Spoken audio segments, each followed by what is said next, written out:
Assalamualaikum warahmatullahi wabarakatuh. Tonton Fahriza Nora Official. Subscribe, like, share, and comment. Assalamualaikum warahmatullahi wabarakatuh. Masih seputar ancaman-ancaman mereka yang orang-orang yang tidak mau membayarkan kewajibannya dalam zakat. Hadis riwayat Muslim dari Ahnaf bin Qais, ada seseorang datang, lalu kemudian dia memberi salam. Jadi ada perawi hadis ini mengatakan kami sedang duduk bersama-sama beberapa orang yang lain, lalu tiba-tiba ada seseorang datang dan dia langsung memberi salam. Summa qala, lalu dia berkata, jadi enggak ada basa-basi, habis kasih salam langsung orang ini berkata, apa katanya? Basyiril kanizina,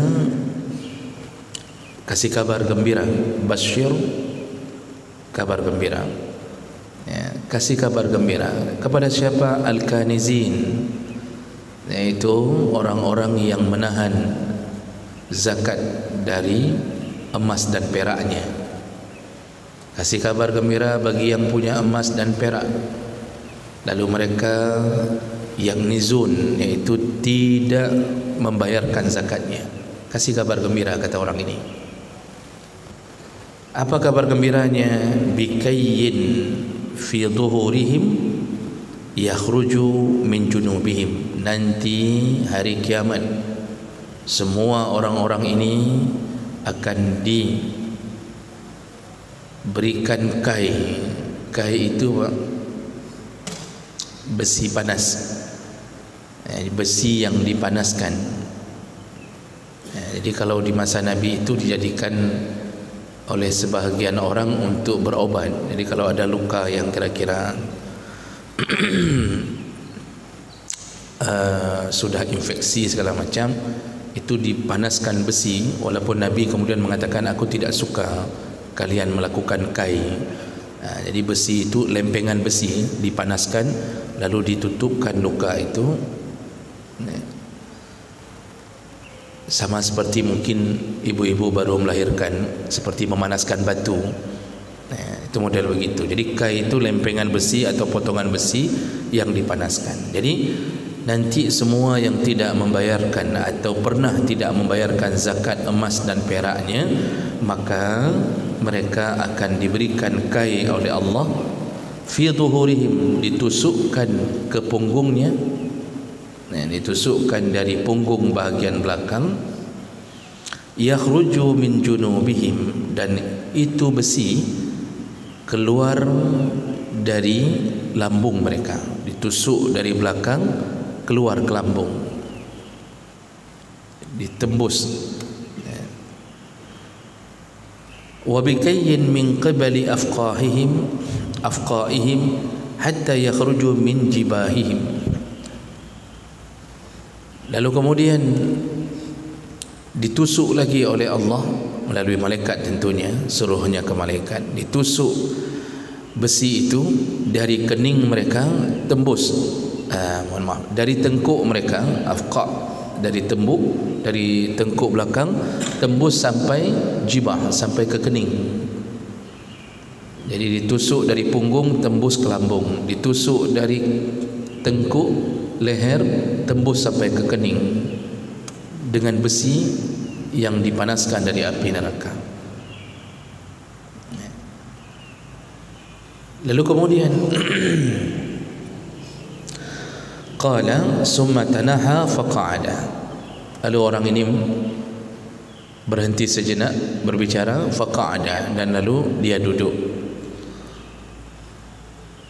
Qultu man hadha, lalu perawi hadis mengatakan, ada yang aku bertanya, siapa orang ini, datang-datang kok mengabarkan masalah itu. Jadi enggak ada yang kenal siapa orang ini. Qalu, lalu di antara mereka Ketika sudah saling bertanya-tanya, rupanya ada salah satu di antara mereka mengatakan, haza Abu Zar, inilah Abu Zar, itu Abu Zar Al-Ghifari, salah satu sahabat Nabi yang dulu dikenal sebagai perampok sadis. Kalau begalnya begal sadis, karena Abu Zar itu mantan perampok, dan waktu dia merampok kebiasaannya memutilasi korban lalu meminum darah. Jadi kalau ada yang melawan waktu dirampok, dia bunuh, dia mutilasi, darahnya diminum. Begitu sadisnya Abu Zar Al-Ghifari dalam sejarahnya. Tapi kemudian taubat, bertemu Nabi, langsung menjadi hamba Allah yang begitu baiknya, begitu lembutnya, sampai beliau menjadi penyampai hadis yang banyak. Maka banyak hadis dari Abu Zar Al-Ghifari. Jadi makanya kadang-kadang kita ini tidak bisa melihat orang ketika kejahatan sedang dilakukan seakan-akan orang itu akan abadi dalam kejahatannya. Padahal kalau Allah beri hidayah, dia akan berbalik arah menjadi orang yang bahkan mungkin akan menjadi ahlul jihad, yang tidak peduli dengan nyawanya untuk membela agamanya. Dulu dia yang menghancurkan agamanya. Maka orang itu bisa menjadi macam-macam model kalau hidayah datang. Kita ini dari hal yang tidak terduga menjadi sesuatu yang mengejutkan. Ini pelajaran bagi kita. Ketika anak kita sedang diberi Allah masa ujian untuk kita menjadi anak yang nakal, bandel, badat, dan mungkin saja sampai melawan urusan-urusan agama, di saat itu yakinlah bahawa yang bisa mengubahnya adalah Allah. Makanya waktu mengucapkan doa, Nabi mengajarkan kalimah ya muqallibal qulub, wahai yang membolak-balikkan hati. Allah bisa balikkan hati itu dalam sekejap. Dan anak kita itu diberi oleh Allah keadaan begitu, ya salah satunya ujian bagi kita.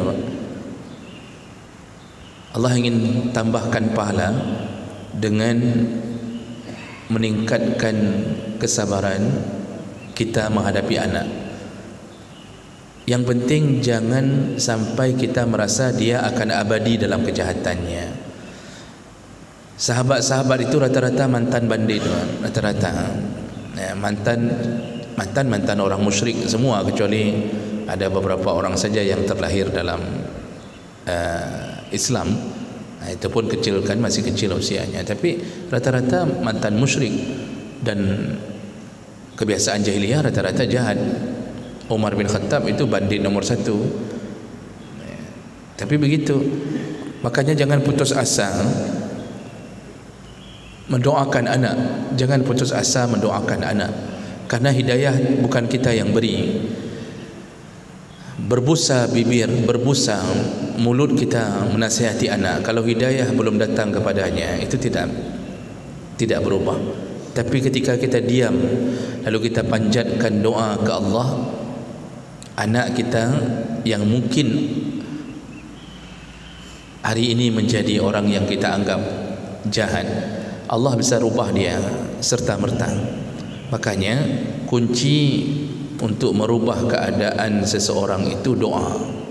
Apalagi doa orang tua, yang kata Nabi tidak ada penghalang antaranya dengan Allah, yaitu salah satunya doaul walid liwaladihi, doa orang tua kepada anaknya.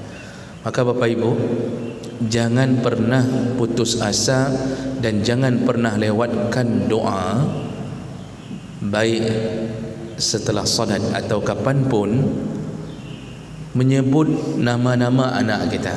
Nah, itu kadang-kadang kita tidak doa untuk anak. Jadi kita cuma doa Rabbighfirli wa liwalidayya, ampunkan aku dan ampunkan orang tuaku. Kita kadang-kadang tidak sempat mendoakan anak-anak kita untuk menjadi anak yang saleh, padahal itu doanya para nabi. Nabi itu salah satu menjaga keturunannya dengan doa.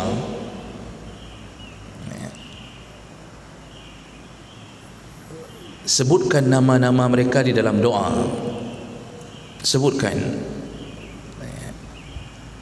Jadi misal anak kita ada 5, tapi dihafal dulu namanya. Jangan sampai waktu berdoa sudah lupa nama anak. Sebutkan. Boleh bicara dengan bahasa Aceh, dengan Allah nama pu Allah je si bahasa Aceh. Semua bahasa dipahami. Sebutkan ya Allah Tiaman ya Allah, cukup betat Tiaman, tolonglah sadarkan dia ya Allah. Itu si Usman nak palih bajih bacur ya Allah. Dia si Usman itu agak palih sedikit kan, bisa kita sebutkan. Ya Allah, rubahlah akalnya, jadikanlah itu begitu. Dan ini kekuatan yang tidak bisa dihargai dengan pendidikan formal. Boleh kasih anak sekolah apa saja, sudah S3, kalau jahat tetap jahat selama Allah tidak memberinya hidayah. Maka salah satu kekuatannya ada pada doa. Jadi Abu Zar ini contoh barang. Beliau tiba-tiba datang lalu langsung memberi nasihat. Orang-orang sampai bingung ini siapa, yang enggak kenal tentunya. Karena begini, dulu itu kan media sosial tak ada. Jadi orang cuma dengar-dengar nama, ada sahabat namanya Abu Zar, dengar-dengar nama. Mana orangnya? Tak tahu. Karena semakin besar kekuasaan Islam, semakin luas, sehingga orang-orang yang tidak pernah datang ke Madinah dan tidak tahu yang mana sahabat ini, mana sahabat enggak pernah dengar. Di Facebook enggak ada, TikTok enggak pernah nampak Abu Zar. Jadi orang banyak enggak tahu. Sekarang kan mudah Pak untuk mengetahui orang, dulu tidak. Makanya orang mengatakan itu Abu Zar. Lalu kemudian faqumtu ilaihi, lalu aku bangun menemuinya. Faqultu, lalu aku mengatakan ma syai' sami'tuka taqulu qabail. Itu yang tadi engkau katakan itu engkau dengarnya dari siapa? Tadi yang engkau bilang, kata perawi hadis ini, aku bertanya kepada Abu Zar, itu yang tadi engkau bilang bahwa orang yang enggak bayar zakat itu ditusuk dengan lempengan besi tembus, itu dari siapa? Sebelumnya engkau dengar dari siapa? Apa jawab Abu Zar? Qal ma qultu illa syai'an qad sami'tuhu min nabiyihim. Ku dengarkan, aku tidak mengatakan sesuatu kecuali yang ku dengarkan dari nabi mereka. Maksud nabi mereka ya nabi kalian. Jangan enggak kenal siapa nabi kalian. Aku mengucapkan tadi itu kalimat dari nabi kalian. Lalu kemudian disitulah baru semua orang terhenyak, baru terkejut mendengarkan penjelasan dari seorang sahabat. Dan ini hadis ini Bapak Ibu itu menyatakan tentang beratnya siksa kepada orang yang tidak membayarkan zakat, terutama pada bahagian simpanan emas dan perak. Karena kanis itu barang kanzun, yaitu yang dimaksud adalah emas dan perak. Ini yang paling berat diceritakan. Kenapa? Karena rata-rata orang menyimpan emas dan perak. Binatang ternak boleh tidak ada, dia enggak pelihara unta, enggak pelihara lembu, enggak pelihara kambing. Kalau ada pun paling 1-2. Untuk mencapai zakat pun susah, karena pelihara sapi baru kena zakat kalau sapinya 30 ekor. Pelihara kambing 40 ekor. Pelihara unta baru 5 ekor.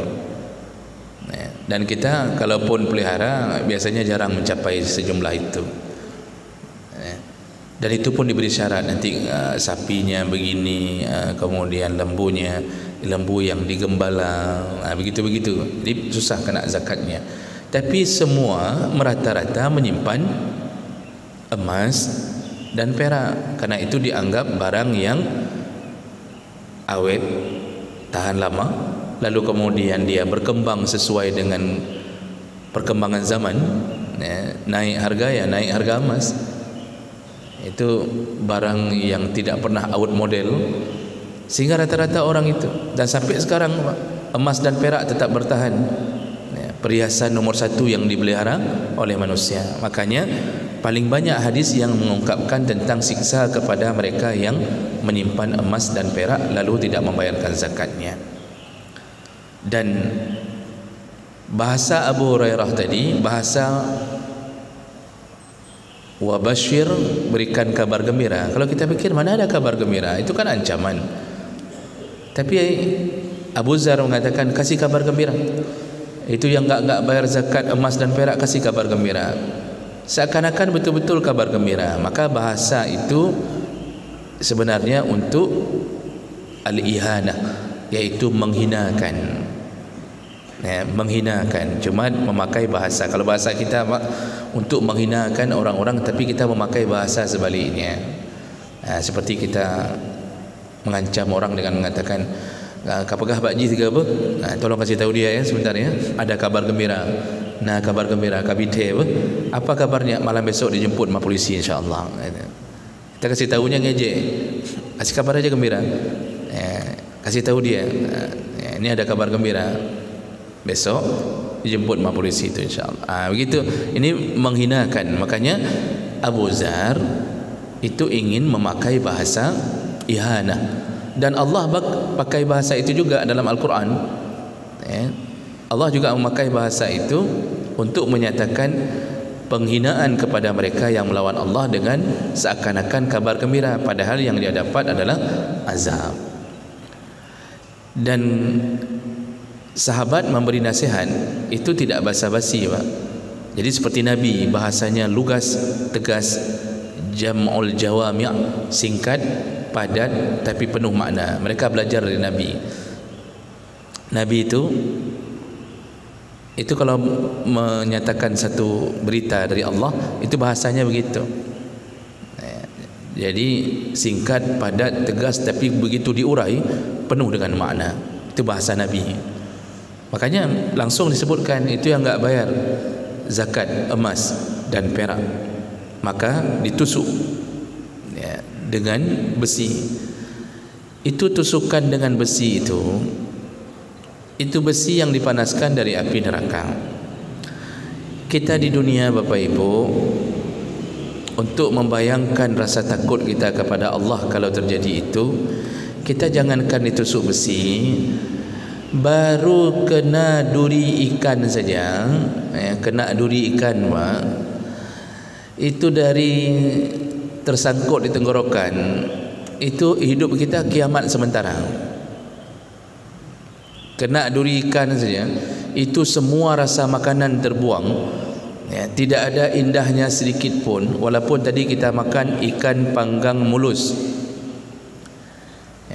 kita makan bandeng panggang, begitu kena durinya langsung hilang semua rasa, diganti dengan penderitaan. Itu satu duri yang tidak sekuat jarum. Ini siksanya ditusuk besi. Dan besi yang menusuk itu menusuk bukan ukuran badan kita sekarang, karena penduduk neraka itu dibesarkan oleh Allah menjadi raksasa.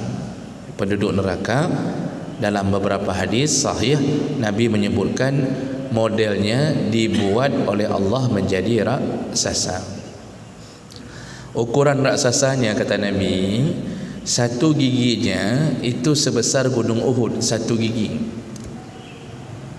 gigi penduduk neraka itu sebesar gunung Uhud. Jadi kalau ada 32 gigi, 32 gunung, Pak, hanya jadi gigi saja. Giginya sebesar itu. Bapak yang umrah sudah lihat Uhud. Uhud itu bukan satu bukit, ada bukit berjejer-jejer, itu Uhud namanya itu. Satu gigi sebesar itu. 32 gigi, bayangkan berapa besar kita di akhirat nanti. Untuk apa?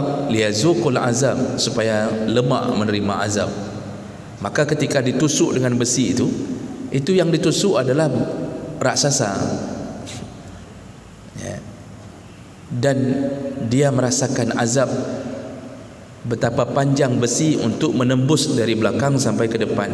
Apa yang jadi masalah? Itu di dunia gaduh ke bahmah, tidak mengeluarkan zakatnya. Nah, ini peringatan yang paling penting bagi kita yang mungkin mengalami masalah ini.